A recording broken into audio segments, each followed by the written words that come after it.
హృదయపూర్వక నమస్కారం. మన కలెక్టర్ గారికి నిజంగా ఇంతకుముందు చెప్పినారు, అది చెప్పడానికి ధైర్యం కాలే. రాష్ట్రంలో ఎవరు కూడా అంత స్పష్టతతోటి కొంత ఈ గ్రామ సభలు తర్వాత ఈ లిస్టుల పైన, ఈ యొక్క రేషన్ కార్డుల పైన, ఇళ్ళ పైన ప్రజలకు అనేకమైనటువంటి అపోహలు ఉన్నటువంటి సందర్భంలో నేను కలెక్టర్ గారితో మాట్లాడినాను. నేను సీఎంఓ వాళ్ళతో కూడా మాట్లాడినాను.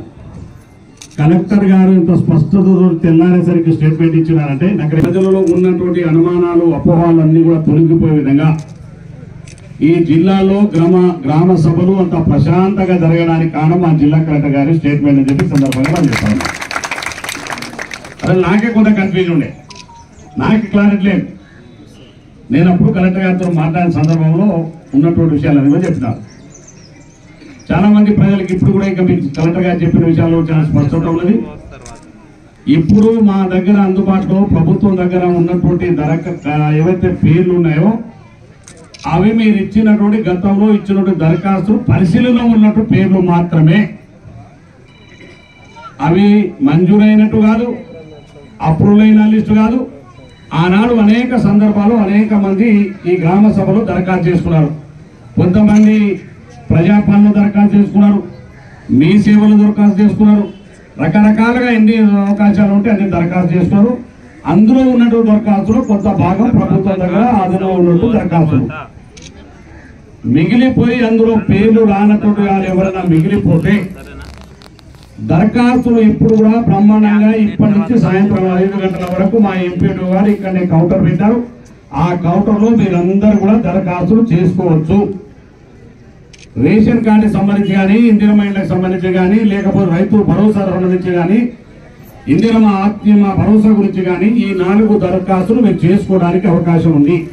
మరొక్కసారి చెప్తాం, మీరు అందరూ కూడా అందులో పేరు చదవగానే నా పేరు రాలేదు, నా పేరు రాదు, ఎవరు కూడా ఆ పేర్ల గురించి ఆలోచన చేయకండి అమ్మ. సుధారణ చెప్తా ఉన్నా, ఆ పేర్లు అందుబాటులో కలెక్టర్ గారికి దగ్గర దరఖాస్తు అందుబాటులో ఉన్న దరఖాస్తులు మాత్రమే.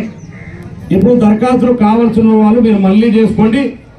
ఈ దరఖాస్తులు, ఆ దరఖాస్తులు 4 దరఖాస్తులు అన్ని క్రోడీకరించే నిజమైనటువంటి అర్హత కలిగినటువంటి వాట్లకు మాత్రమే ఇందిరమ్మ ఇల్లు కానీ, రేషన్ కార్డులు కానీ ఈ ప్రభుత్వం అందజేస్తుందని నేను స్పష్టంగా తెలియజేస్తా ఉన్నాను.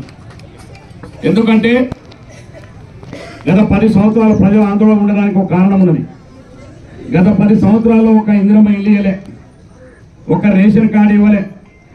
కానీ ఆనాడు మా ముఖ్యమంత్రి గారు ఎన్నికల్లో ఇచ్చినటువంటి హామీ మేరకు రాష్ట్రంలో కాంగ్రెస్ పార్టీ అధికారంలోకి వస్తే తప్పకుండా ఇవి అమలు చేస్తామని చెప్పినాం.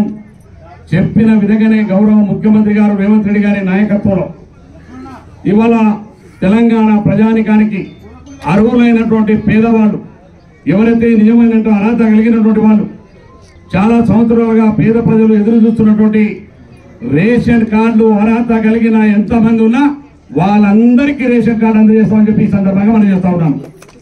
అర్హత ఉంటే చాలు, దానికి వేరే ఇదేం లేదు. అర్హత కలిగిన ప్రభుత్వ ఉద్యోగులు, మరి ప్రభుత్వం కొన్ని నిబంధనలు పెట్టినారు. ఆ నిబంధనలు తప్ప మిగతా వాళ్ళందరికీ కూడా రేషన్ కార్డు ఇవ్వబోతున్నాం.